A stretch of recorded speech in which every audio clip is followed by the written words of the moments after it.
সবাই টাকা আগে ভাগে দিয়ে দিবি। এবার শুনতেছি যে গরুর বাজার খুব চড়া হবে, এবার আগে থেকে টাকা পয়সা কালেকশন করতে হবে। ভাই আমার কুরবানির টাকাটা নেন এই তাইলে। টাকা দে আমার। এই বক্কার, তুই আমার কাছ থেকে টাকা কেটে নিলি কেন? কাড়িয়ে নিছি মানে আমার পাওনা টাকা আমি নিছি। এই ৫০০ টাকা মানে? এই না, এদের টাকার কথা কি বলতেছে? না মানে আসলে ভাই এ তুমি এন্দা মেন্দা করতেছিস কেন? যা সত্যি তাই ক। এই না, এই সত্যি কিছু বল, বক্কার কি বলতেছে? আসলে মাতব্বর ভাই, বক্কর ভাই আমার কাছে ৩০,০০০ টাকা পাবে। তুমি দিনা না দিয়ে কুরবানির টাকা দিতে আইসাও, হুটানি মারাতে আইসাও। এই আশিক তুই থাম। এই না, কি রে, তুই দিনা বানা না দিয়ে কুরবানি দিতে আইতিস? ঘটনা কি খুলে বল দিন। আসলে ভাই আমার ছোট ভাই এবার ইন্টার পরীক্ষার্থী। ভাইয়া শুনলাম তুমি নাকি এবার কুরবানি দিবা না, তোমার কি এতটাই অভাব লেগে গেছে? আসলে মনি আমি সত্যি অভাবের মধ্যে পড়ে গেছি। গড্ডা করতে যেয়ে ওই রড সিমেন্টের দোকানে বাকি, আর ওই কিছু মানুষের থেকে টাকা পয়সা নিয়ে ওই বক্কর ভাই তো ৩০,০০০ টাকা পাবে। ভাই ওইসব তো আমি বুঝতে চাচ্ছি না, মানুষ দিনাদায়ক থাকার পরেও সমিতির তো কিস্তি তুলে কুরবানি দেয়, তুমি দিনা রইছো তাতে কি? কুরবানির পরে দিনা দিবা? না মনি, এবার দিনাটা দি গোশ কিনে এনে থুই দিবা না, দরকার হয় গরুর গোশ কিনে এনে থুবা না তোর বন্ধু বান্ধবের জন্য। ভাই আমি অত কিছু জানি না, এবার আমি আমার বন্ধুদের কুরবানির গোশই খাওয়াবো, নাই কিন্তু আমার প্র্যাকটিস থাকবে না। আর ভাবি কইছে এবার যদি তুমি কুরবানি না দাও তাহলে কিন্তু সে বাপের বাড়ি চলে যাবে। আচ্ছা ঠিক আছে, কালকে টাকা দিয়ে আসবানে।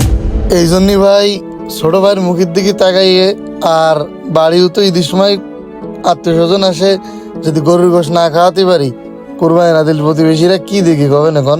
আমি প্রতি বছর যত কষ্ট হয় ওখানে কেন কুরবানি দিই, এবার গড্ডা করতে যাই দাঁত দিন হয়ে গেছি ভাই মেলা টাকা। বোঝেনি তো ভাই মান সম্মানের ব্যাপার, ভাবলাম দিনাটা কদিন পরে দেবো, আপাতত কুরবানিটা দিই, তাই তো বক্কার বাড়িতে পলাই ফেলাইছিলাম।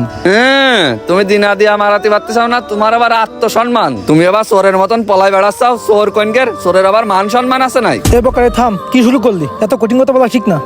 নাহিদ, আসলে কুরবানি কিন্তু ঋণগ্রস্তই দেওয়া ঠিক না। তোর উচিত ছিল সবার আগে বক্কারের টাকাটা আগে দিয়ে দিয়া। আসলে ভাই বললাম তো মান সম্মানের একটা ব্যাপার আছে তো, আর ওই গ্রামবাসী ছোট করবে, নিজের আত্মসম্মানের কথা চিন্তা করে আগে কুরবানির টাকা জমা দিতে শোনো হবে। নাহিদ, 2 বেলা না খেয়ে থাকলি, 2 দিন না খেয়ে থাকলি, এই সমাজের লোক তোমার দেখতে আসবে না, তোমার কথা শুনবেও না। যখন দেখবে কুরবানি দিচ্ছাও না, ভালো পোশাক পরছাও না, তখন তোমার ধিক্কার দেবে। অমুক কুরবানি দিইনি, এটা করিনি, সেটা করিনি। তুই তো এই আত্মসম্মানের ভয়ে টাকা জমা দিতে আইসির, কুরবানি দিচ্ছিস। আর এই যে বক্কার ভাই এসে তোরা চোর মোর করছে কয়টা টাকার জন্য, এটা ভাল লাগতেস? ভাই ঋণগ্রস্ত থাকার চাইতে কুরবানি না দেয়াই ভালো।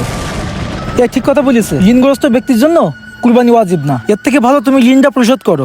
আচ্ছা ভাই আমি আসলে বুঝতে পারিনি, আগে যদি আমি জানতাম তাহলে আগে বক্কর ভাই টাকাটাই দিয়ে দিতাম।